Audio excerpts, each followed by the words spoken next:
Hi guys, પૂનમ કુકમાં આપનું સ્વાગત છે। આજે હું તમારા સમક્ષ હેલ્ધી અને એક નવી રેસીપી લાવી છું। આજે હું મખાનાની ખીર બનાવવાની છું। તો ચાલો આપણે એના માટે કઈ કઈ સામગ્રી જોઈએ તે જોઈ લઈએ। તેના માટે આપણે અડધો લીટર જેટલું દૂધ લીધું છે, 1 વાટકી જેટલા આપણે મખાના લીધા છે, 2 ચમચી જેટલી કાજુ બદામ પિસ્તાની કતરણ લીધી છે, અડધી વાટકી જેટલી સાકર લીધી છે અને 1 ચમચી કેસર વાળું દૂધ લીધું છે। ત્યારબાદ આપણે જે મખાના લીધા હતા તેને આપણે 2 પીસ કરી લઈએ, વચ્ચેથી કટ કરી લઈએ। બધા મખાનાને આવી રીતે કટ કરી લેવાના છે।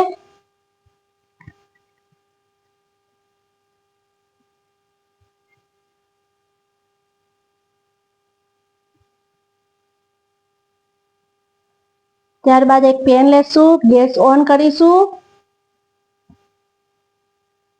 તેમાં આપણે 1 ચમચી જેટલું ઘી એડ કરીશું।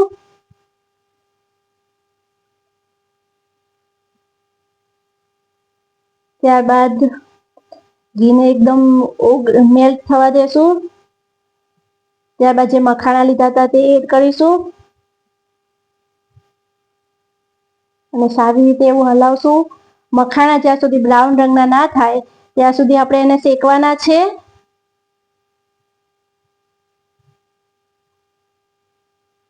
જો મખાના આપણા બ્રાઉન રંગના થઈ ગયા છે,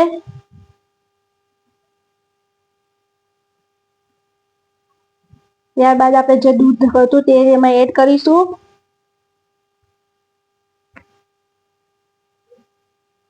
ત્યારબાદ એને સારી રીતે આપણે હલાવશું।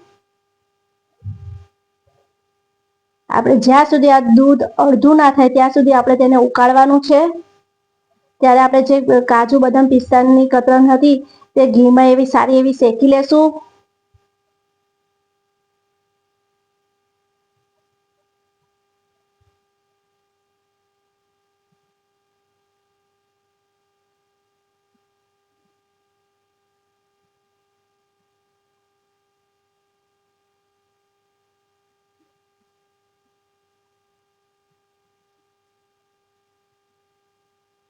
જ્યાં દૂધને આપણે હલાવતા જ દેશું તે જે નીચે જે તળિયે ચોટી ના જાય।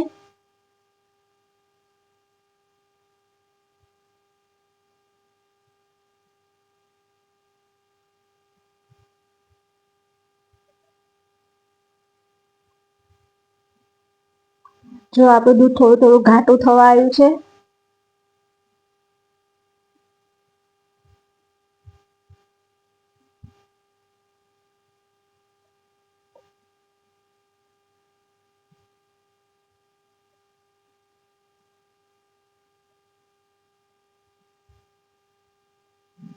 ત્યારબાદ જે કેસર વાળું દૂધ હતું તે એમાં એડ કરીશું।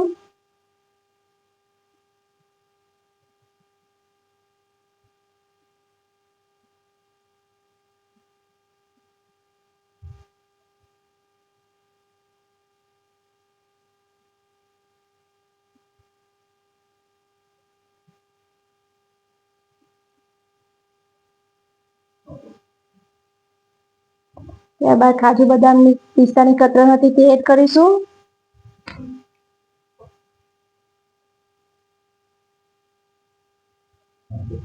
ત્યારબાદ જે આપણે સાકર લીધી હતી એડ કરીશું। સાકરનું પ્રમાણ તમે જે પ્રમાણે ગળ્યું ખાતા હોય તે પ્રમાણે વધારે ઓછું કરી શકો છો।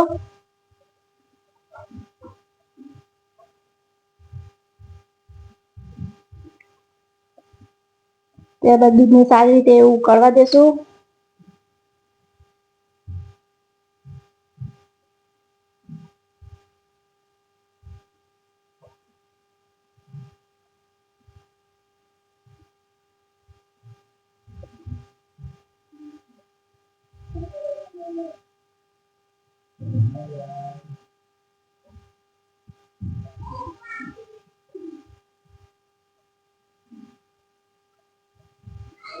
ત્યારબાદ આપણે ત્રણ એલચી વાટીને રાખી હતી તે એડ કરીશું।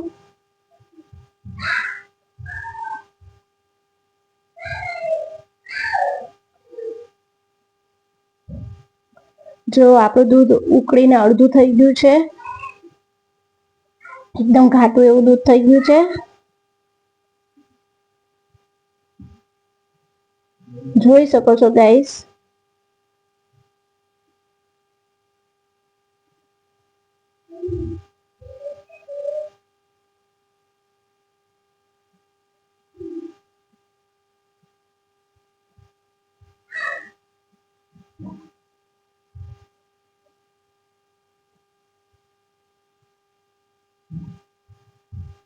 તો આપણી ટેસ્ટી એવી મખાણાની ખીર તૈયાર છે.